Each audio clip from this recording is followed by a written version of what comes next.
The single porcelain bowl sat on the rough-hewn pine table, its blue and white glaze a stark contradiction to the dusty floorboards and unadorned clapboard walls of the cabin.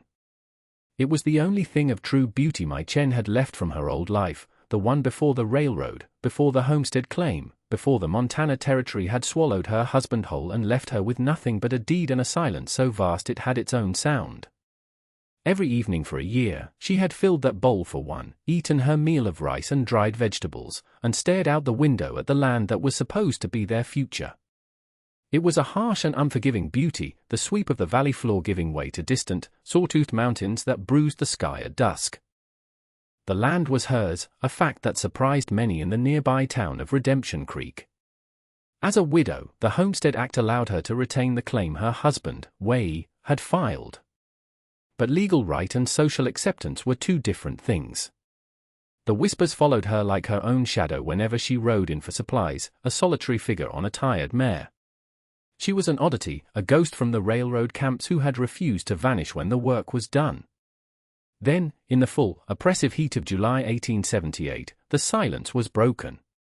A wagon, laden with tools and rolled canvas, had creaked its way onto the adjacent parcel of land, the one that shared her small creek.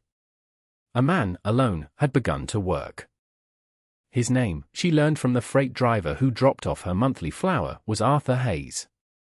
He was a quiet man, the driver had said, bought the land sight unseen from a speculator back east. From her window, Mai watched him.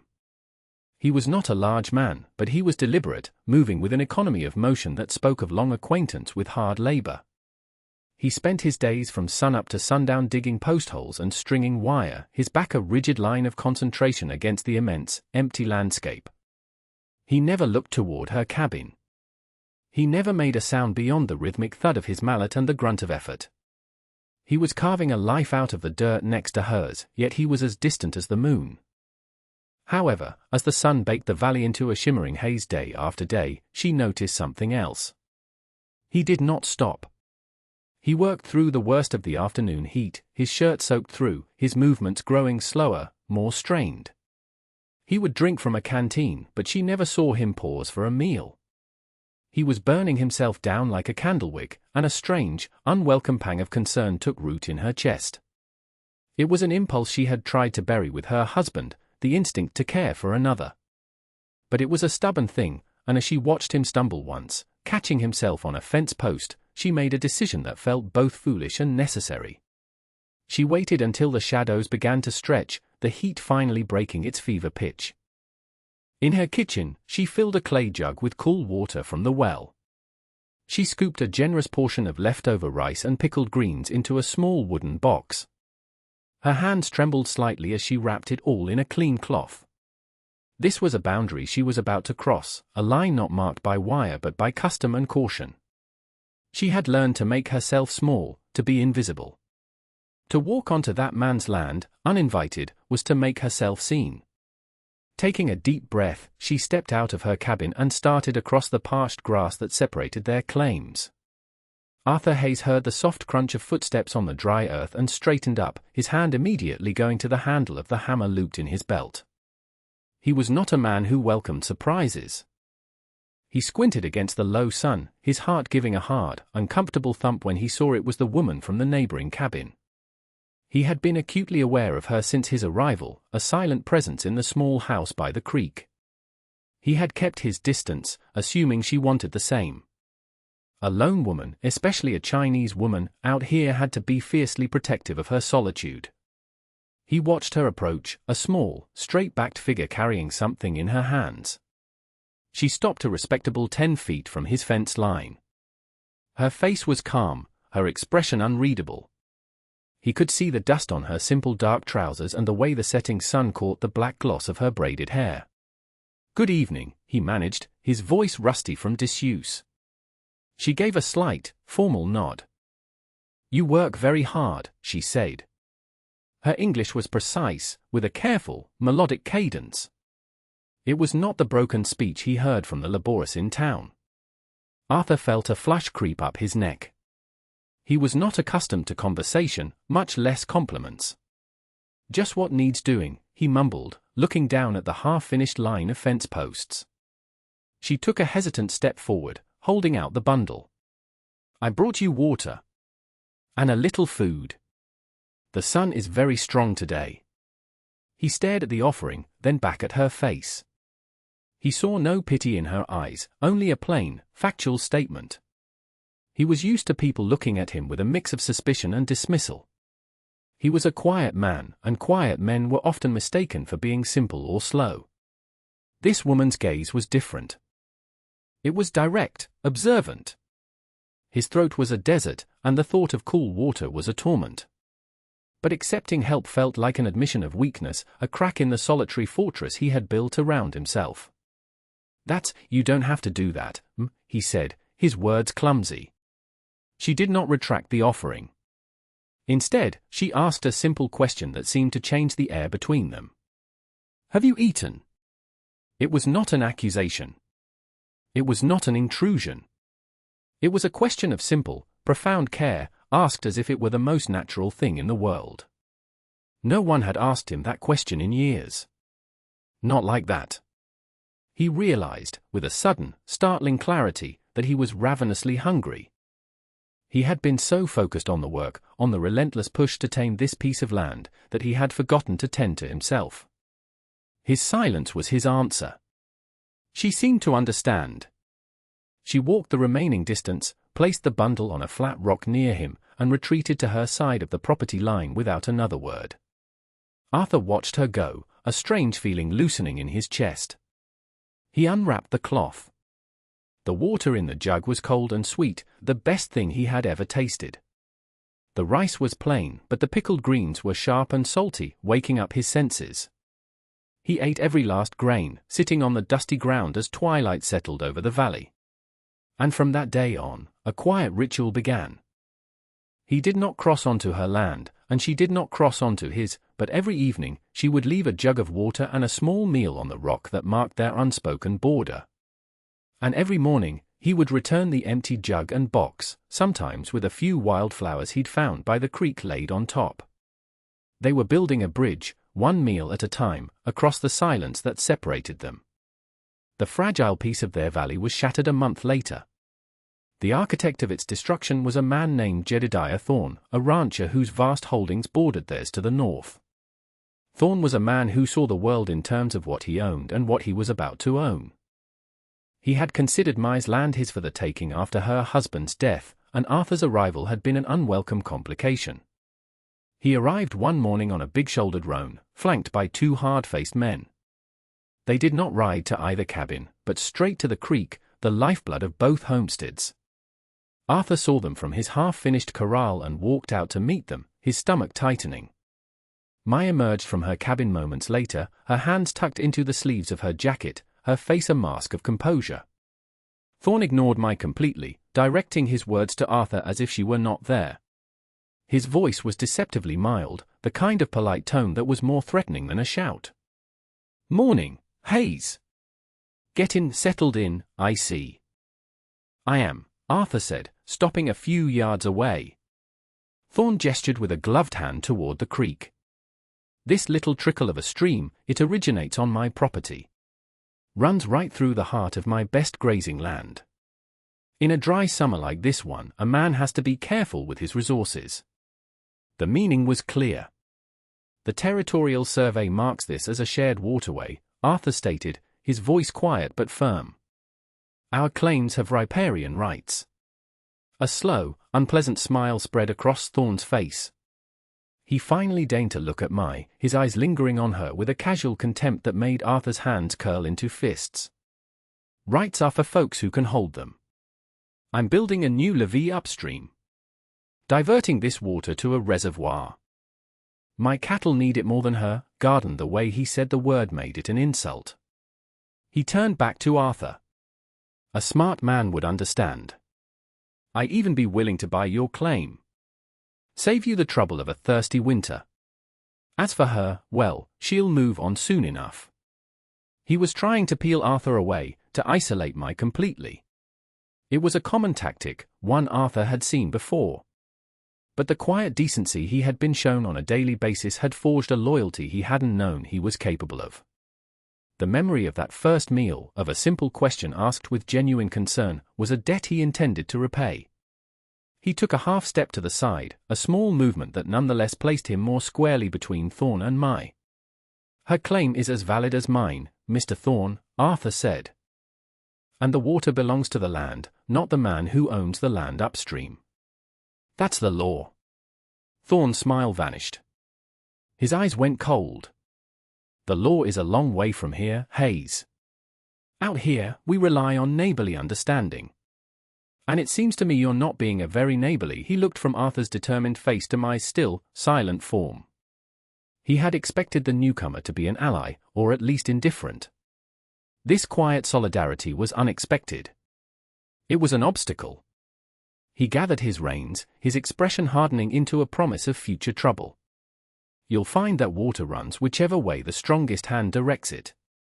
You think on that." With a sharp jerk, he wheeled his horse around, his men following suit. They galloped away, leaving a cloud of dust and a heavy, threatening silence in their wake. Mai let out a breath she hadn't realized she was holding. She looked at Arthur, at the way he was still standing, a bulwark between her and the departed threat. He was not a fighter, she could see that. There was no swagger in him. But there was a deep, unshakable stillness, like a bedrock foundation.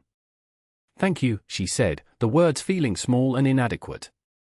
Arthur finally turned to her, the tension draining from his shoulders. He gave a short, jerky nod. "He's a bully. Bullies only understand pushback." He looked toward the creek, his brow furrowed with worry. "But he was right about one thing.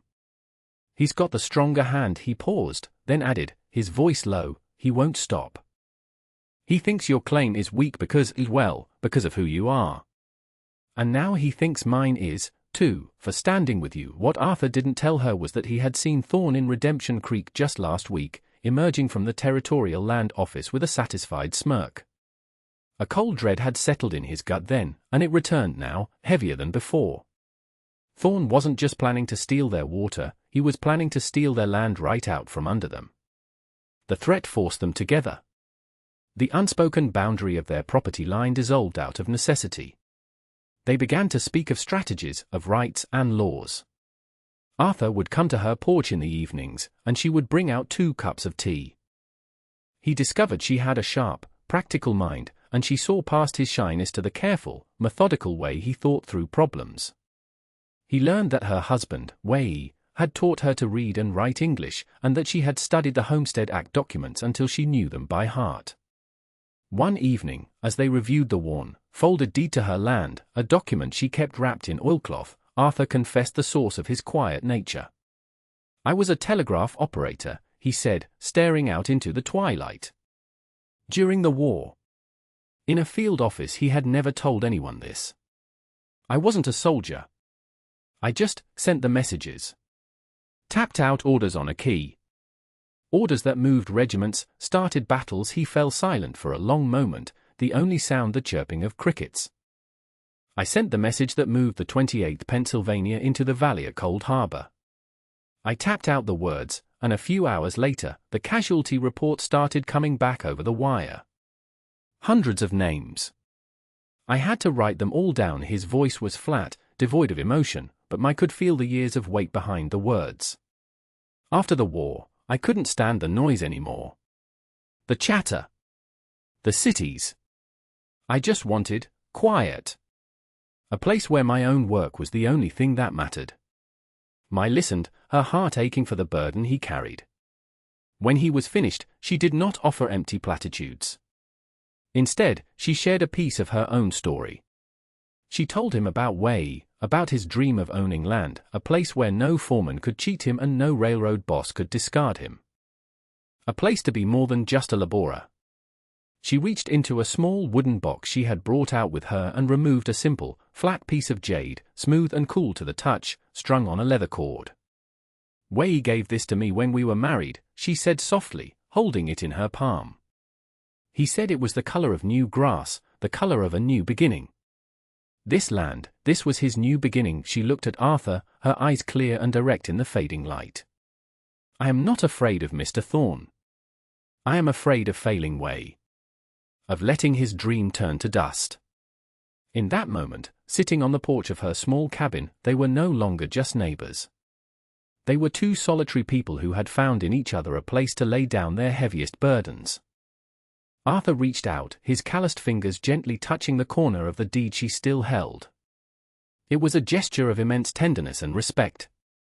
"We won't let that happen," he said, his voice imbued with a conviction that startled them both. "We will not let him win." Their quiet alliance was tested 2 weeks later. Jedediah Thorne did not return with threats of violence. He returned with the law. A U.S. Marshal, a portly man with a weary face and a tin star pinned to his vest, rode up with Thorne at his side. The marshal held a legal document, an official notice from the territorial court. Thorne had filed a competing claim, backed by a preemption clause related to old railroad grants, and a judge had issued a provisional eviction order. They had 30 days to vacate the properties or prove Thorne's claim was fraudulent. It was a paper-based attack, clean, legal, and utterly devastating. The marshal looked apologetic, but firm. "I'm just serving the papers, folks." The fights with the court in Helena now. Thorne stood by, his face a mask of triumph. He had turned their own laws against them. As the marshal rode away, a profound despair settled over the valley. 30 days. It felt like a death sentence. For 3 days, a heavy silence fell between them once more, the weight of the eviction notice pressing down on them. But on the 4th evening, Arthur appeared at Mai's door, his face grim but set with a new resolve. In his hand, he held the savings he had sewn into the lining of his coat, a small pouch of gold coins. "It's a 3-day ride to Helena," he said, his voice low and determined. Thorne bribed a clerk or forged a document. It's the only way a judge would have approved that order so fast. Paper can be fought with paper. He looked at her, his gaze unwavering. "I used to understand how those offices work. How messages move. Maybe I can find the truth in all that noise I ran away from." Mai looked at the small pouch of money, everything he had, and then at his face. He was willing to risk it all, not just for his own land, but for hers. She disappeared into the cabin and returned with her own savings, a handful of silver dollars tied in a handkerchief. She pushed them into his hand. "You will need this for the journey," she said. It was not a question. "Go. Find the truth for Wei." The next 3 weeks were the longest of Mai's life. She tended her garden, fed her chickens, and mended Arthur's fences, her eyes constantly scanning the horizon for a rider. The valley felt emptier than it ever had before. She set 2 bowls on her table each night, the porcelain one for herself, and a simple tin plate for him, an act of faith against the encroaching silence. Then, one afternoon, she saw a cloud of dust on the road. It was not Arthur. It was the U.S. Marshal, but this time he was alone. He rode directly to her cabin and dismounted, his expression entirely different from his last visit. He looked tired, but also relieved. He said, removing his hat. "A telegraph came this morning from the territorial governor's office. It seems your neighbor, Mr. Hayes, uncovered some significant irregularities. At the land office." He cleared his throat. "Jedediah Thorne's claim has been nullified. A warrant has been issued for his arrest on charges of fraud and bribery." He handed her a folded paper. It was an official affirmation of her deed, signed and sealed. Her ownership was absolute. He gestured back toward the road. "Mr. Hayes should be back by nightfall. He sent a wire ahead. Said to tell you the water is safe." Tears welled in Mai's eyes as she clutched the paper. She had not cried when Wei died. She had not cried when Thorne threatened her. But she cried now, tears of profound, bone-deep relief. When Arthur rode in just after sunset, slumped with exhaustion in his saddle, he found her waiting on the porch.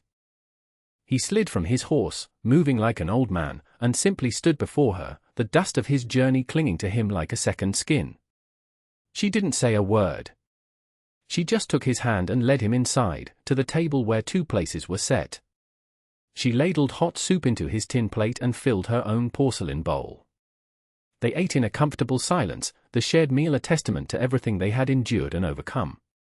His quiet courage and her steadfast hope had been enough. 3 months later, the valley was transformed. Thorne's ranch was in receivership, his empire built on bullying and fraud crumbling to dust. The creek flowed freely, nourishing the newly planted fruit trees that now stood between Mai's and Arthur's properties, a living symbol of their partnership. The fence that separated their lands was gone, replaced by a simple wooden gate that always stood open. His small cabin was now used for storage, he had moved his few belongings into hers. The house that had once been a monument to a ghost was now a home, filled with the quiet sounds of two people building a life together. One evening, they sat on the porch, watching the last rays of sun paint the mountains in hues of rose and gold. Arthur had slowly, painstakingly, built a new porch swing, and they sat side by side, its gentle creak a soothing rhythm in the twilight air. He reached over, his rough hand covering hers where it rested on the seat between them. It was a simple, grounding touch. He was still a man of few words, and she was a woman who understood the power of silence. They had found in each other not a cure for their past sorrows, but a companion to share the quiet burden of them. Home, they had both learned, was not just a parcel of land marked on a map. It was the person who sat beside you at the end of a long day, the one for whom you would always set a place at the table. And that brings us to the end of this one. If you stayed with me all the way through, thank you. Stories like this one only get told because folks like you sit down and listen. If you liked what you heard, go ahead and hit that like button.